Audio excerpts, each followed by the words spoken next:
Okay, here we are, and this is an aside to the BlueBlob game. We need to come up with some enemies, and we need to figure out some different movements for our enemies to add some interest to the game. So I've created a new file to demonstrate these enemies rather than creating them in the BlueBlob file. Just makes it easier for me to show you how these are going to work without actually having to go through and press enter on all the screens and deal with that. But you should be able to figure out how to put these enemies into one or more of your levels that you're going to need to create for your BlueBlob game. So here we have the player, and the player is a little round smiley face. We have the enemy eye, which is this big white eyeball. And then we have something called a dog, which is actually now looking more like a Pac-Man ghost. We have the shooter, and the shooter is like a spaceship from some sort of retro game. And then we've got this little one down here, which is just a bullet, which is just a square that's 8 pixels by 8 pixels. So you should be able to see that appear on the screen when the bullets appear. If I run it right now, a few things will already happen. Maybe if I haven't actually got any errors. Okay, so the ghosts are going to move off the screen, and I've already got the keyboard motion of the smiley face. So those ghosts are heading away. I don't want them to do that.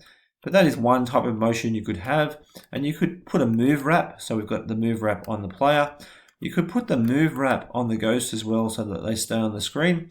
Little spaceships down there doing nothing, and the ghosts are just moving sideways. So we'll actually pick up and fix each one of these in turn. I'm going to start with the eyeball. So the eyeball is going to be the easiest thing. Those eyes are just going to watch you in a sort of scary sort of way. So we're going to do this. It's a pretty straightforward way of doing it. We're going to look at the sprite. Sorry, the image angle, not the sprite angle. The image _ angle. And we're going to set that equal to something called the point direction. And the point direction is a direction indicated by a line that you can draw between 2 points. The first point is going to be the X and the Y of the eye, and the second 2 points are going to be the X and the Y of the player. And they can be given by actually going object player dot X and obj _ player. And I always like to double click it out of here so I spell it right, dot Y. And close those brackets off and close that command off. So now when we run this, we should get an impact from the eyes like they're looking at the player at all times. And it's sort of a bit of a creepy look, but it works and it's really quite effective. This can be so that your players or your objects there, your eyes, so you can see that they're looking away at the viewer. The one on the side looks quite good, and it can sort of get a bit comical when you go in really close, and it gets a bit cross-eyed when you go between the middle. But those two eyes are looking at each other. All they are is really one object that's actually just put right next to each other. So you could just do it with one, but I'm doing it with two. And this would be cool in a game where you're driving around the screen and you've got to avoid them, but something else is coming, and if you touch those eyes, then you blow up or something like that. So that could be an obstacle that you're not allowed to hit, or they could just be something creepy in the game that you just add for effect. Even better, you could actually add them to the little ghosts, and those little ghost eyes, as the ghosts are moving around the screen, can always be watching you. It's a nice, subtle effect, but let's just keep going here. So we've got the angle of the eyes changing on a step function, and that is on the screen. The next thing we're going to look at is the idea of what the dog, or in this case the ghost, is going to do. So let's click on this. You'll see that I've got something on the create, and that's just setting the speed to be 2, and it's recording these two. This is important. It's recording the current position of the ghosts when they start. And the reason why I'm recording that is because I want to be able to take them back. So I want the ghosts to be able to see you, and when they see you and when you come in range, they'll start chasing you. But when you go out of range of them, they'll try and return back to where they came from.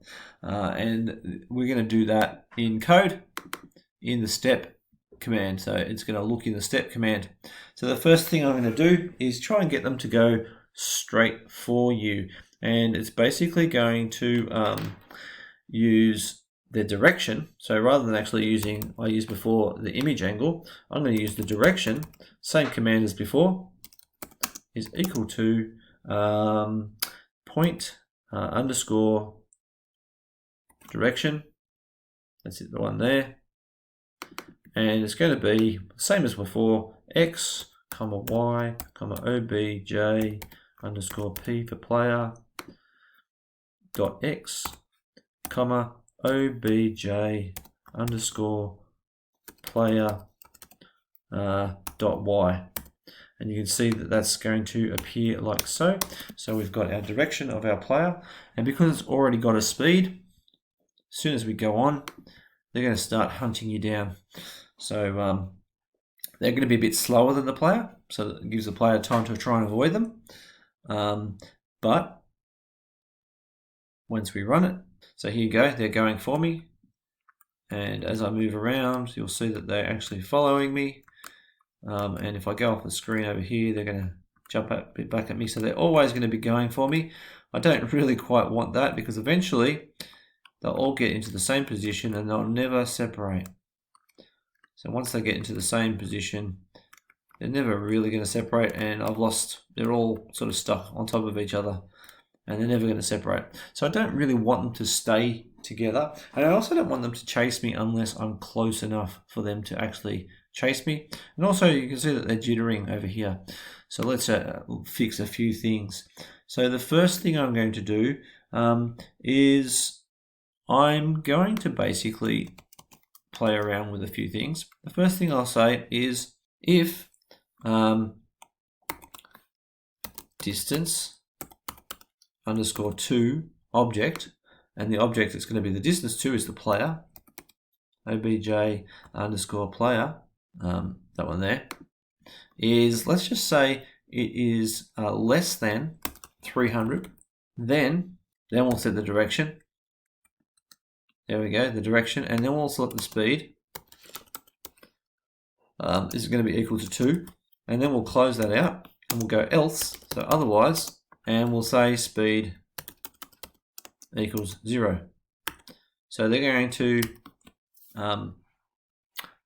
basically chase and run away. Now I've got an error there. It's because I didn't put this extra bracket here. There we go. So that's going to happen. So now they're only going to chase me when I'm within 300 pixels of them. So let's see what that happens. No, okay. Oh, I bet you the player is greater than. If distance to object player, got to get it right, is greater than, is less than 300. There we go. Let's just try that. Sorry about that. Press play. Okay, so now they're standing still, but if I get close enough to this guy, he's going to chase me, and this guy's going to chase me. Now he's stopped chasing me. But you can see there that eventually still these two guys are going to get trapped together, and they're never going to part again. So what I'm going to do is, once I go out of their range, rather than actually moving them back at speed, I'm going to put them back at speed 1, but I'm going to set their direction, copy this line here, Control C, Control V, and I'm going to set the direction, instead of object player, back to init X and init Y. And these were these two variables we created over here in the create. So they're where it was when it started. They're going to go back to where it was when it started at a slower speed. So let's just run this. So if I move over there now, it's going to start chasing me. As I move away, he slowly moves back. So then they're never actually ever going to not start chasing me, but they're never all going to stay together either, because as soon as I move away, they're going to retreat back to where they came from. You can do other things to randomize their movement. You can see they're getting a bit close together. So you can add a little bit of jittery movement in there so that they sort of try and curve around you. But in the meantime, that's a pretty good approximation of how you can get your enemies to sort of chase you, but not always chase you. And it just makes that game that little bit more interesting. So you can imagine you have to go through a maze of deadly eyeballs that if you touch them, and then there's certain parts where the ghost is going to chase you and you have to run around it really quickly in order to get away from it. So that's a good way of doing gameplay. Let's close out of this.